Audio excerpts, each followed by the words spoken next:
geared towards greater inclusion and quality of life. Check out some of the programs we offer through our online learning platform, Connect Together, including our Service Mondays, where we highlight a local organization or initiative. Wednesday Chair Yoga with Bobby Seal-Kobiski. Thursday Adapted Fitness with Megan Williamson. Friday Rotating Dance Classes hosted by Janice Lawrence and Joanne Heuft. And other initiatives, including presentations by the Disabled Independent Gardeners Association's Growable program and our Perspective series. Check out our updated programs calendar on our website, connectra.org, or find us on Facebook at Connectra Society. Okay. Thank you everyone for listening, and I'll hand it off to you, Joette. Hello, thank you so much everyone for attending. I'm very much looking forward to telling you about Square Peg Society and what we do, what our focus is, and to hearing also from you about your focus and your programs. Shall I go ahead and share, Jasmine? Okay. Yes. Yes.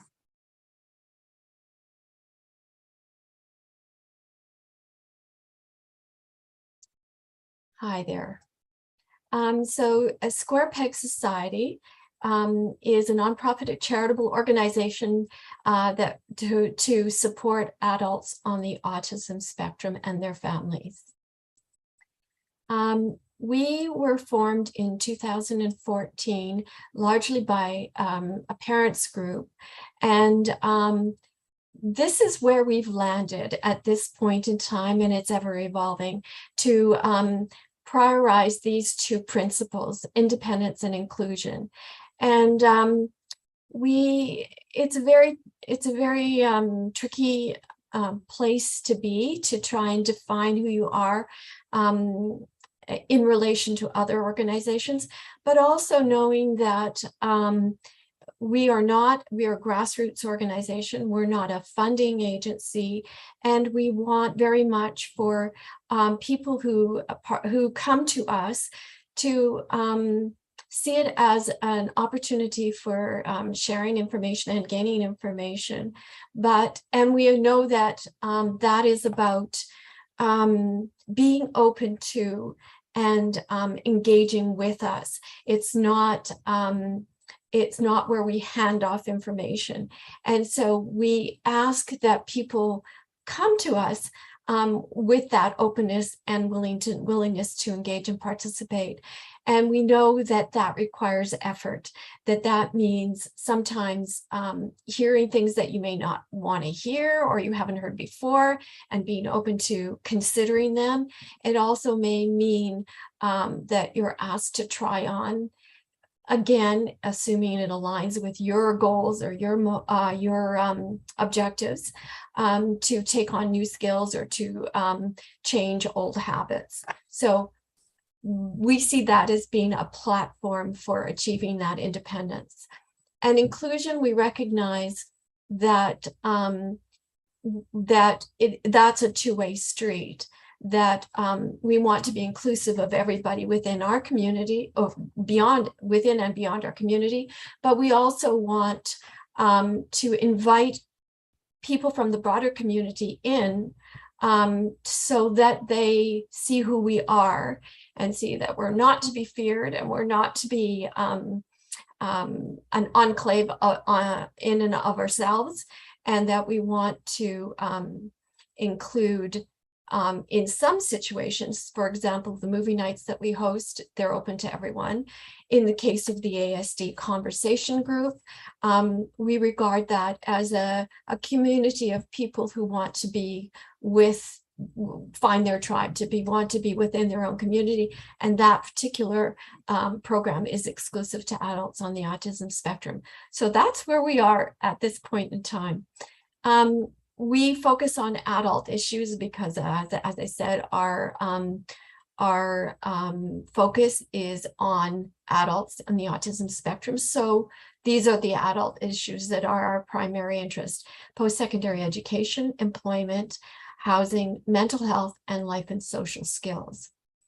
And this is what we do within each of those. We share information related to our areas of focus. Hopefully, we provide emotional support, and we ally with other service providers and organizations. For example, we're co-hosting an healthy relationship and online dating workshop with possibilities coming soon to start. And we work on advocacy issues to promote government change. Our meeting in November is on self-advocacy in autism, and we are attending the meetings with Autism BC and many other organizations to work through the upcoming changes to the Ministry of Children and Family Development funding initiatives. Okay, and just to give you a range, an idea of the range of meetings that we've held over the last 2 years, again, all directly related to those adult issues on employment, independence, so financial literacy, information sharing around adult sibling relationships. We'd like to do another one in the near future. These are life coaching, life map, and the Launch Plus skills. And that's an initiative that we will be taking on shortly. We're currently in training with these two organizations related to for fun and for fitness and health, recreational leisure. Autism campus training and is about, it's online through Aid Canada, and it's about supports that one can employ in order to succeed in post-secondary education. That's that year. And then just to go down to the ones that we've had here now. Our most recent one in September was on executive skills and an executive functioning app that's being used at Douglas College in their Autism Connect program called RoboCoach. Our meeting in October the 28th, is about resources through Aid Canada and through Michelle Garcia Winter's Social Thinking Library. And then November, as I had said earlier, on advocacy in autism with Dr. Lawrence Fung at Stanford University. He is the lead on the Neurodiversity Summit that's being held at the end of, or third week in October. And that's something to check out. And then this is in December coming up, is a woman who has written a book about best practices. And then I will take you through a few of the things that we've done in the past, and maybe that are some that are ongoing, some that have evolved into or will evolve into other things. So we've done a few acting and social skills workshops, partly for those people who are interested in that field, but partly for those people who would like to practice their social confidence and social skills. This one, we've done a few things on healthy relationships and on, and we're currently, this one coming up is a collaboration with Possibilities that's focused again on healthy relationships, but with a particular eye to success in online dating. I don't know if anyone's tried that, but it's a very mind-ridden field. And then building a mental health toolkit is something we've done a couple times in the past. We would like to rework this into a 6 online module workshop with a facilitated live online discussion for each one. We are seeking funding for that at present. And I'll show you more about that as we go on. This is something we run regularly, or at least once a year, and we will likely do that again in this winter. The certified mindfulness facilitator Kula Yi is in training with us to become a life coach for our up and coming Life Map life coaching series. This one we started quite early on in the beginning of COVID, and because when everything moved online, but now we've held on to the movie night discussions, and that's once a month facilitated, and we are it's open to anyone on the spectrum or not, and typically we pre-watch the movies and then get together for a discussion group. Although this month in October, we're going to try watching live and communicating through chat with a shorter discussion afterwards, just to see how that works differently or the same. And then we've done skills, social skills workshops with a behavioral therapist. And we're thinking that we might like to see how this could evolve into another type of workshop where we have more of the social thinking component and a more analytical component added to this workshop. The parents social group is something we have twice a month, once as a sort of walk and talk and once as an online discussion. And this is exclusive to parents on the autism spectrum who want to meet with others, sometimes on a particular topic, with others who walk the walk that they walk. And then, as I said, the ASD conversation groups are a way for adults to meet and converse online with other adults who have similar life or lived experiences. And then this one was one we've only run once with acceleration, but we might like to do this again sometime, maybe in the spring. The idea of a fitness class that's particularly empathetic and particularly understanding to people that might have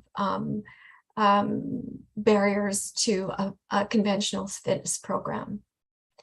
So can I take questions, Jasmine, if anyone's interested? Yes, you're free to take questions. Okay. So if anyone has questions about any of these particular problems or questions or workshops that we've held in the past, and if not, they can also put things into the chat. I'll look for comments in the chat, and perhaps you can as well, Jasmine. And then I will go on to I'll move on to discussing our Living Well, the evolution of our Building our Mental Health workshop. Joette, just a note, Linda raised her hand, or Linda raised their hand. If you Okay, want I see questions. There are questions in the chat. Yeah, I have questions. You mentioned this was one activity where people with autism or people who don't have autism can join. That group is game something like, is that correct? Oh, we're not currently running that one. Okay. The movie night is of the games and gathering. The movie night one is the one that we're currently running monthly. And yes, that's open to anybody. Oh, okay. And, so check our website to register, or send me an email and I can put you on our email circulation list. With the email circulation list, you will get notice of all our activities. Okay, sounds good. Thank you. Thank you. Any other comments or? That's pretty much. So, and your email is going to be posted? I can put it into the chat, actually. Oh, in the chat, so I have to save the chat. Okay. All right. I think thank you for now. Yeah, I can proceed with the presentation. I'll ask question if I have some. Thank you. Okay, that's great.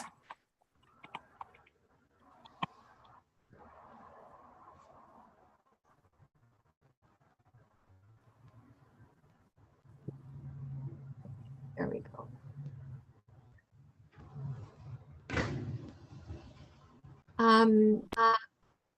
Yes?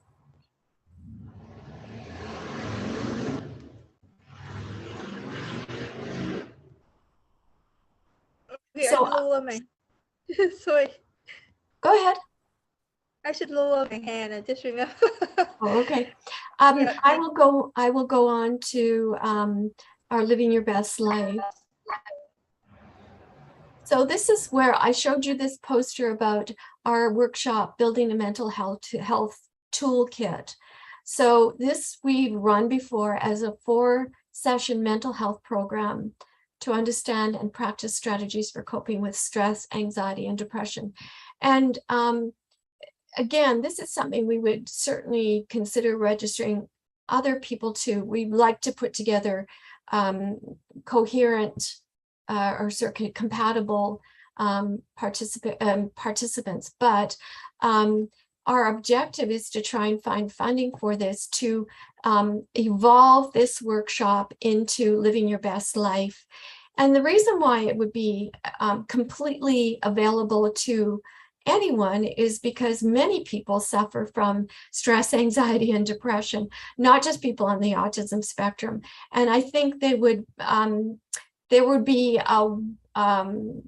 each participant would be able to contribute their personal experiences, I think, which would broaden the view of all participants. So we have no objection to enrolling other people, not necessarily on the autism spectrum, into this. But the advantage of doing online modules is that we could develop really high quality, relevant modules that people could see at their convenience within a certain time frame, and then they could get together maybe once a week over the month and a half that the program would be run, to have an in-person discussion. And so there would be a cost-saving advantage to us because the recorded modules could be run over several years.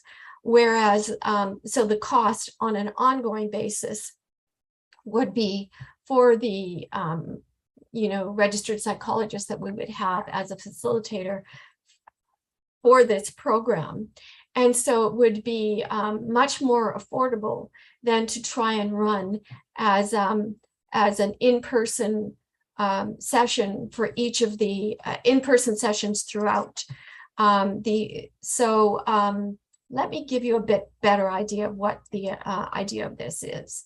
So if we were to do this, if we were able to find the funding to do this as a 6-session workshop, the purpose would be to support the mental well-being and social skills of adults, primarily on the autism spectrum, but could include others, to reduce their stress and to equip them with the tools needed to cope with and to succeed in reaching their goals. We believe that confident adults with better social and communication skills are better able to advocate for themselves, are more employable, are happier, and are better equipped to participate in community life. So this is how we would see the composition of these 6 modules. The first session would be on externalization, second on boundaries, third and fourth on communication, and the fifth and sixth on mindfulness and mindfulness techniques. So the first one, externalization. It would be looking at and analyzing how we can externalize our problems to achieve some detachment, so there isn't so much emotional engagement where it incapacitates one. So again, a series of good videos and good visuals and good analysis in a pre-recorded video, and then the small group would get together for a live online discussion to compare experiences and to share knowledge. The second would be boundaries and boundary setting. So, for example, how to communicate and how to express what they see as their personal boundaries as being, whether they be emotional, mental, material, or physical. And again, good visuals, good online module, and then pre-recorded and followed by a live online discussion. And then we would do 2 sessions on communication, because communication, like mindfulness, the following one, it just requires that much more practice. And it's so complicated, it needs some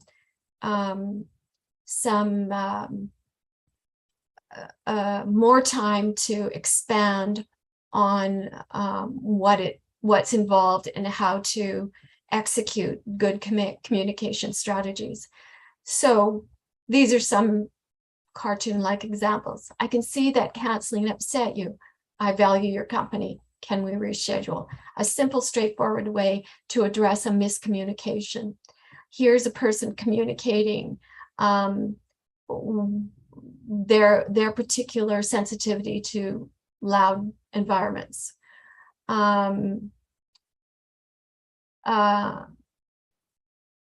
Here's a person trying to communicate their willingness to compromise on their preferences relative to another preferences. Can we see my sci-fi flick this week and your action film next week? Those kinds of things. I know they're simplistic, but I'm sure you get the idea. Okay. And then the next one is mindfulness. And this is teaching one to recognize stress and anxiety in yourself and what techniques you might use to address that. Address it and nip it in the bud before it again paralyzes you or makes it impossible for you to perform at your best. The person who leads our mindfulness is Kuli Yi, and she, as I said, is the person that is leading in training to become one of our life guides, our life map guides. Okay, so this program, the budget that we're working towards is it would cost around just over $10,000 to develop the content. We estimate around $5,000 for the video production, and then the ongoing facilitated live online sessions would be about $2,600 each time run. So you can see that if one could pay for those first 2 parts one time and then do the facilitated part only, it would be a win-win situation, I think. We'd still have the best of the online and the in-person or live live relationship where people would be able to express their own concerns and to share with others, while at the same time getting these well thought out high quality videos that they can view in their own time. Okay, so I'm going to look at the chat.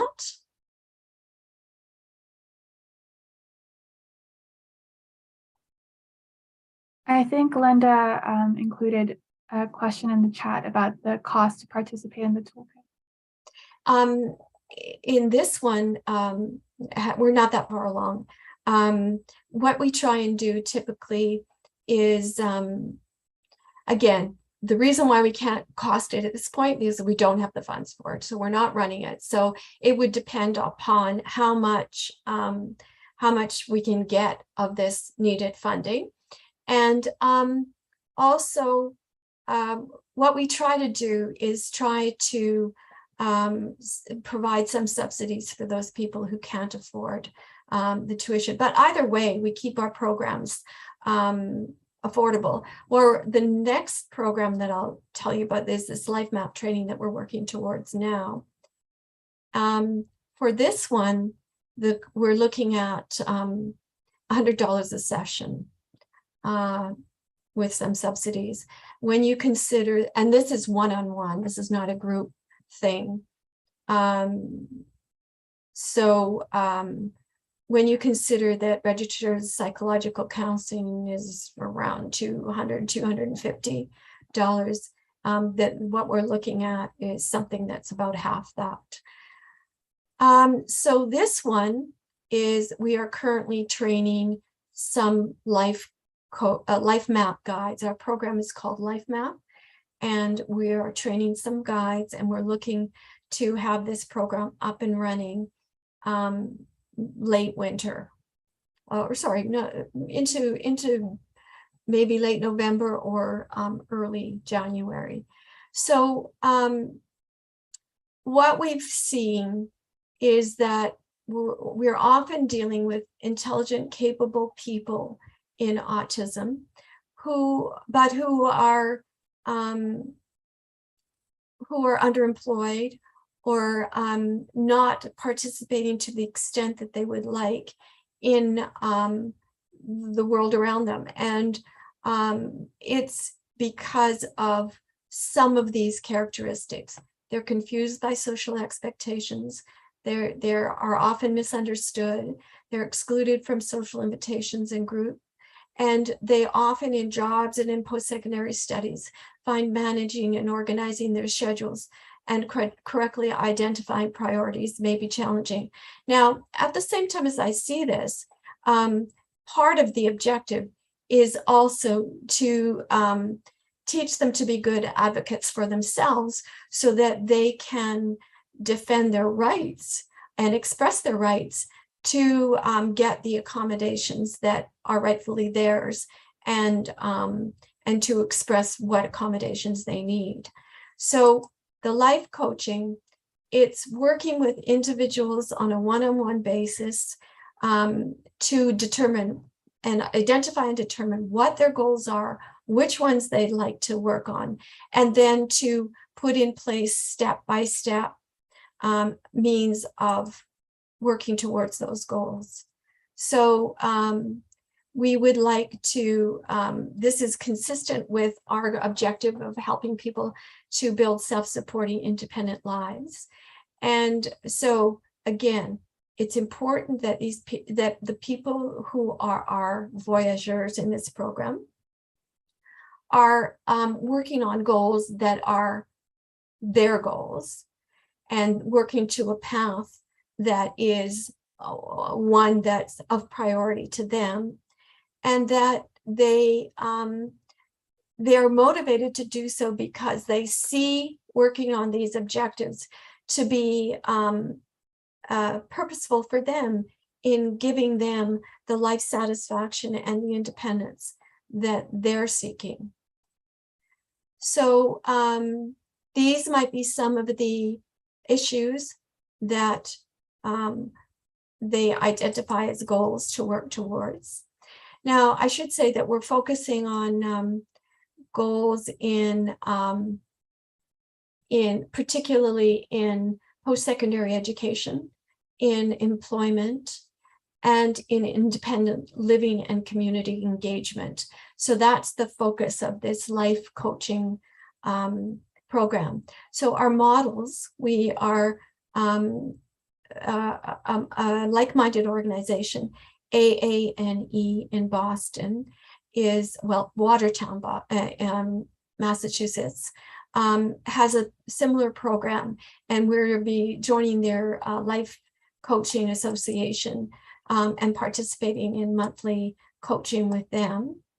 That's, and then the other model is the Seneve Foundation in Calgary, who has a program called Launch Plus Skills, and we're training with them to we're training our guides according to their program. And again, these are the focuses in their program. And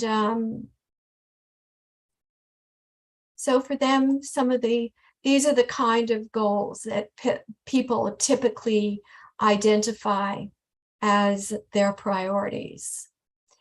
Resume, job search, career exploration, academic planning. And so our program will use what resources we have available to us, and will be focused a little bit more on community engagement than theirs. So why these programs? What's the appeal of them to us?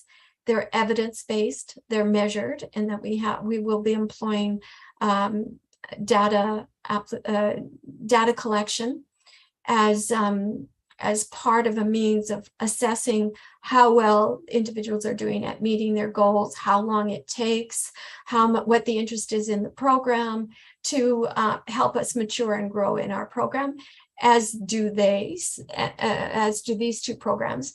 And also, both of these programs have proven demand for them. Since COVID, AANE, they've been running their life map. Seneve's program is newer, but AANE has been running their life map program since 2008. And they have life coaches working in every state and internationally. And their program, they've got wait lists to be part of their program at this point. It's proven to be so much in demand. And in their situation, they're getting funding from the state of Massachusetts because employers and post-secondary educations see the value in teaching these skills to individuals and supporting the individuals so that they succeed in their jobs, because the employers know that it's expensive to train new people, and they want people that are happy and successful in their jobs.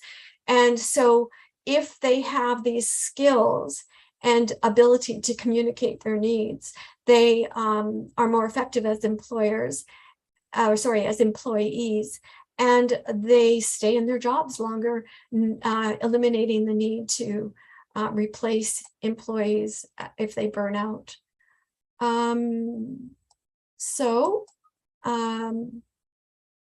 These are evidence-based models. We will be linked to a professional coaching association, and we have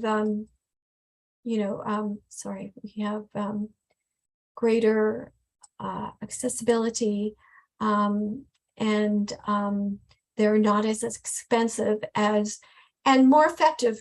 For example, registered psychologists, they don't have the time in their 1-hour appointments to address these practical concerns that are so important to people succeeding, because even though awareness is a huge part of it, but sometimes people need to have tasks broken down into smaller components in order to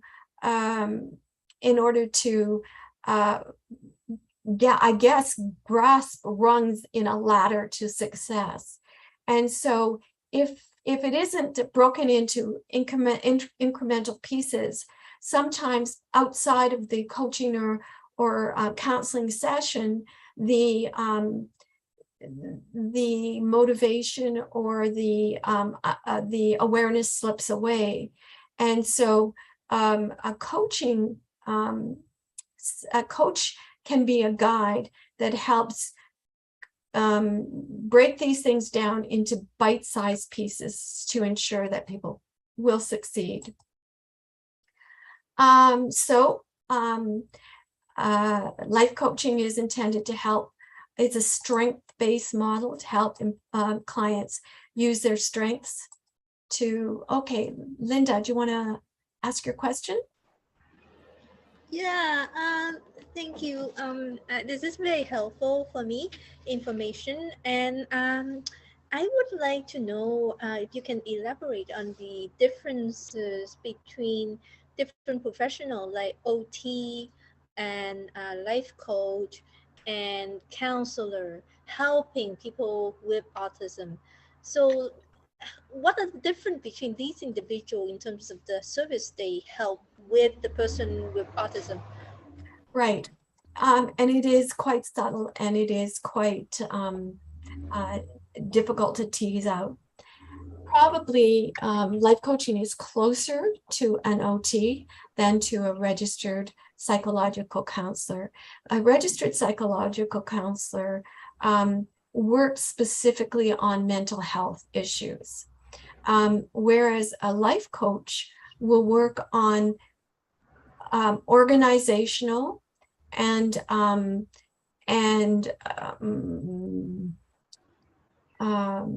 skills-based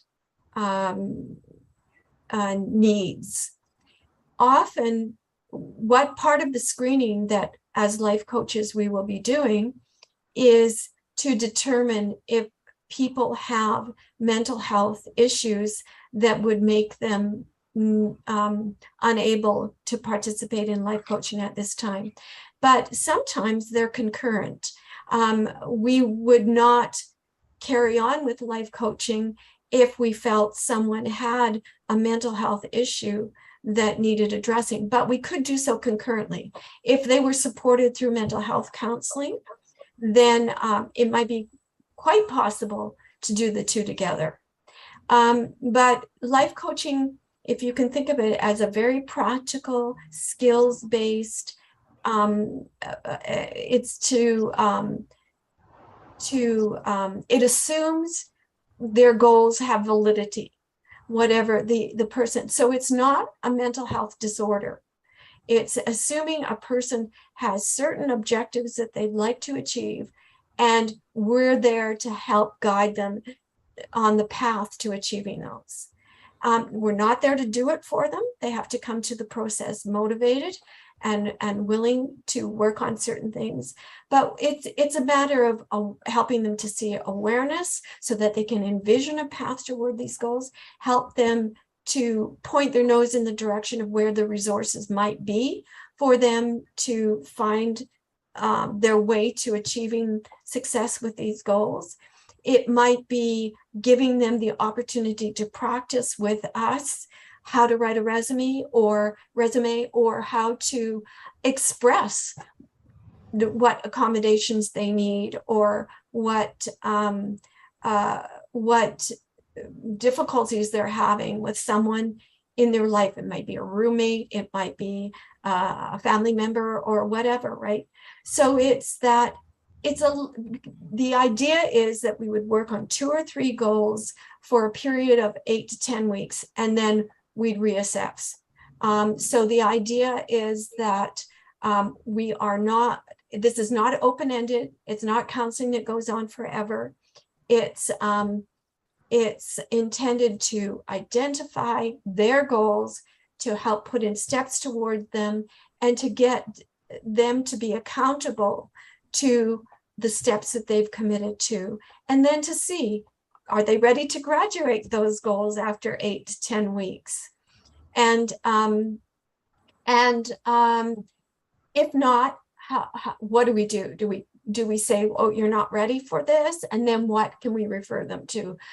Do we say, we've succeeded on these goals, but they see other things have come up that they might like to start a new chapter on? It's that kind of thing. So it's tended to be quite practical. So it is more similar to an OT, but it's more than a mentorship. It's not just it, because the coaches are trained and they're supported through a professional coaching situation. So it's not just, I also, it's not just saying because I'm on the autism spectrum, I have similar concerns and therefore I might be able to act as your mentor. It's more rigorous and more trained and more functional, oriented towards specific functional goals than that. But maybe it's a little bit more like a peer than an OT might be. But that said, the life coaches are expected to have professional boundaries with their voyageurs. And so we would regard as unethical things like texting between them late at night, or meeting in social situations, or friending them in social media, that kind of thing. It is intended to be a working relationship. Has that answered somewhat your question? Yes, very clearly. And you mentioned that life coaching is similar to OT. So that begs my question, what is the major difference between OT and life coaching besides the cost of service? Like, it is a lot cheaper to pay for a life coach than an OT. Yeah. So what's the difference between them? Yeah. I think you also would have to consult an OT to see how they would define it. I think there is some overlap for sure. I think maybe I think OTs tend to rely more on recognized behavioral and clinical behavioral therapies. Ours is certainly, it's certainly based on a lot of that knowledge, but life coaching, the intention is really that it draws from what the individual wants to achieve. So it comes from the individual. So for us, it's really important that the individual be willing to go through the intake, to try and they have to be motivated. They have to be willing to examine themselves and what they might like to achieve. And so I would say that we go through an extensive intake where we're working with them to try and suss out what it is that's important to them. So we're not necessarily just working on employment if that's not a priority for them at a given point in time. Whereas I think the primary difference is that OTs might draw more directly from known behavioral therapies, but talk to an OT first and see how you see the comparison. Yeah, from your explanation and my observation, my theory, or what I get out of it, I think is OT has more of a clinical focus, and life coaching has more of a practical, pragmatic approach, and that's where the cost comes in. Right. So that's how the difference is. Yes, I would say that. So, and as I said, working from the individual's own, help that individual identify who they are and what it is they want to work on. Yeah. And sorry, the Square Peg Society is a nonprofit? We're a nonprofit charitable organization. Okay, and I would hope that the toolkit that you mentioned earlier will come into effect soon with funding. That sounds so very. Yes, I would hope so too. And I would invite anybody who knows where we might seek funding for this, I would be happy to consider it.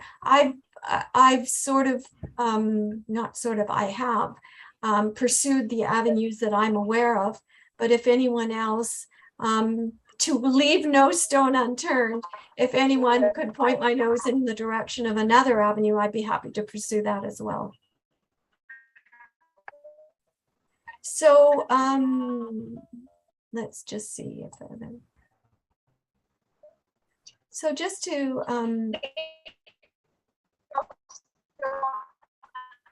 I can hear in the background somebody's voice, but it's very muffled. I can't tell what they're saying. Okay. So this is how we see life coaching working. The coaches are trained. And is it open to anyone? Again, I'm not getting whatever's the audio is very poor on the comment that somebody is trying to make.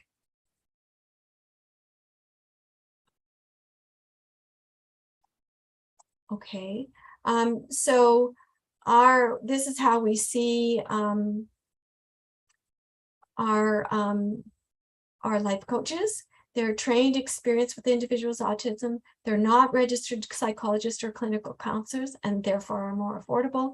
They're trained through the use of the SNEVE's Foundation's training manuals, videos, and data evaluation. Although that's changed, we will be using our own data collection because they too are finding that they would like to change the data app that they're using, data collection app.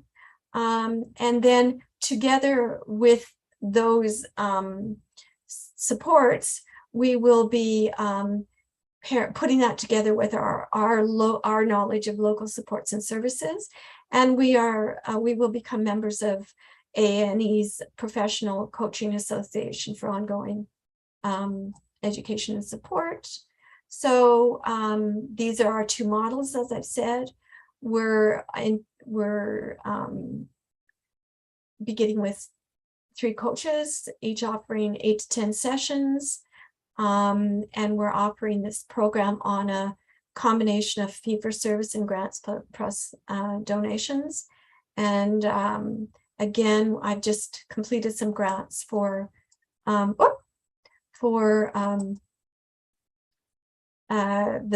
some funding, and we're looking for the ability to bring more coaches on over time, and to have a 3-year period when the coaches are committed exclusively to us.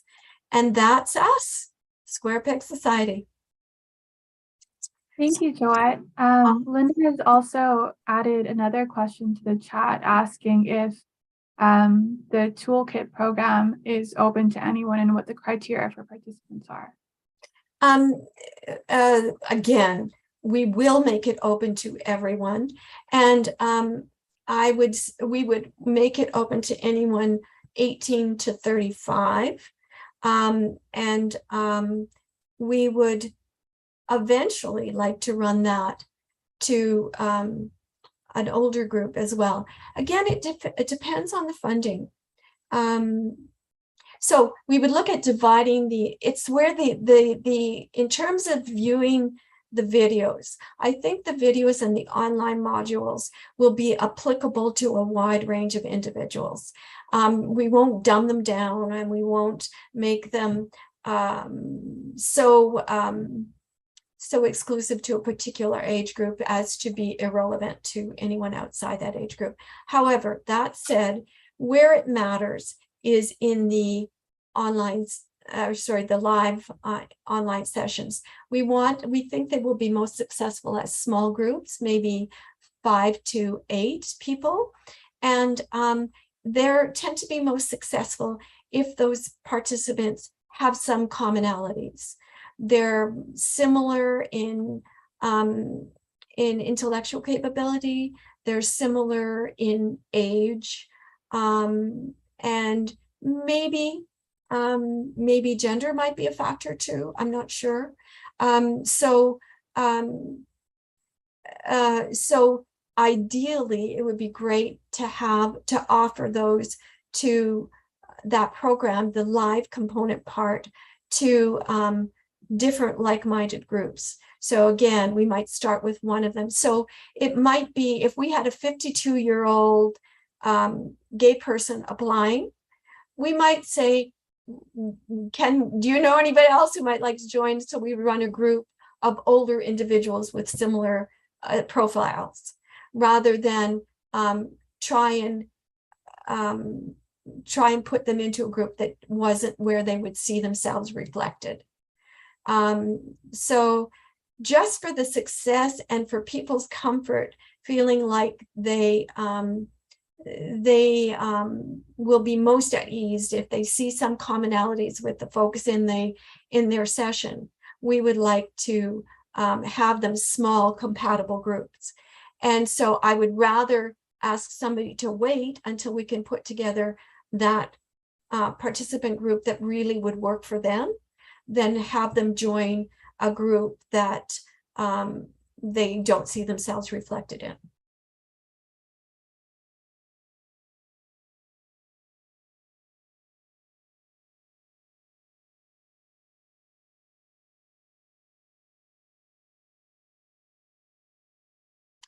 Any questions or comments? Well, I don't have questions. I'm very excited about the the toolkit, and I thought about a few funding source Oh, that. lovely. I mean, you know, it's just on top of my mind. I have Vancouver Foundation, but if I think of anything more in the future, I'll email you to the one that you just gave me. Thank you so much. That'd be great. We have applied for this cycle's Vancouver Foundation.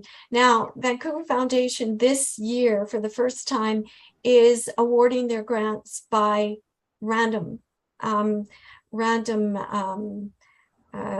I don't know what they call it, but at any rate, it's a very interesting concept. So for people who have previously applied and qualified with them, which we have received a tiny little grant from them in the past, which we were very grateful for. But at this point, what they've decided to do is really not even look at the specifics of the program, but for qualified applicants, they just get in a list, and then they pick randomly whoever to award the grant to. So we may luck out and we may not, and it will have nothing to do with the program. It'll just be luck of the draw. So keep your fingers crossed for us. We won't know yet, but that's how it is with them this year. Yeah, that sounds good. This sounds good. I mean, I have a few ideas, but you know, I emailed you. I know that the time is. I think your webinar is closing up soon, so I will email it. Thank you so much. Much appreciated. Okay. Yeah, thank you. Bye-bye. Thanks to everyone who attended. Much appreciated. And please keep in touch. Check our website. Bye. Thank you. Thank you, Joette. You're welcome. Okay, have a nice day. Take care.